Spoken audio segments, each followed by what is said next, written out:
এরপরে আমরা যে প্রশ্নটি পেয়েছি তা হলো যে তাবিজ কবজ সম্পর্কে জানতে চাই, পানি পড়া, তেল পড়া এগুলো কতটুকু বিশ্বাসযোগ্য জানাবেন। জি, প্রথম কথা, আল্লাহ রসুল সাল্লাল্লাহু আলাইহি ওয়াসাল্লাম চিকিৎসাতে উৎসাহ দিয়েছেন।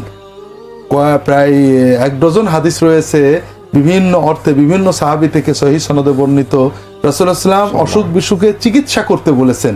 চিকিৎসা দাও ফাইন্নাহু মা আনজালাল্লাহু মিন দাওয়াইন ইল্লা আনজালাল্লাহু দাওয়া। আল্লাহ যত রোগ ব্যাধি দিয়েছেন প্রত্যেকেরই চিকিৎসা দিয়েছেন, কেউ জানে কেউ জানে না।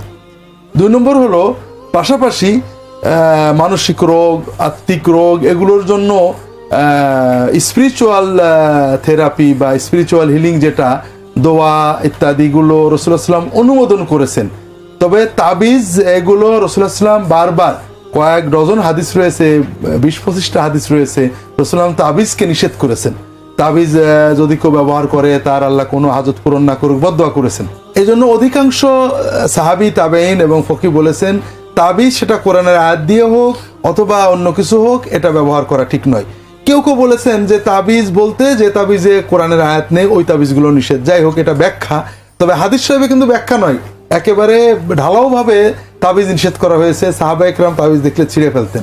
তো পানি পড়া, তেল পড়া বা ফুক দেওয়া এগুলো অনুমোদন করেছেন রাসূলুল্লাহ সাল্লাল্লাহু আলাইহি ওয়াসাল্লাম। এই জন্য আমরা প্রথম কথা আমরা ভালো আলেমদের থেকে পানি পড়া নিতে পারি, নিজেরা সকাল সন্ধ্যা মাসনুন দোয়া পড়তে পারি, তেল পড়া ব্যবহার করতে পারি, জমজমের পানি ব্যবহার করতে পারি। তবে যে কোনো রোগ ব্যাধি কিছু হলেই যে চিকিৎসা না করে এই জাতীয় চিকিৎসার চেষ্টা করা, এই প্রবণতা ইসলাম সমর্থন করে না। জি, ধন্যবাদ।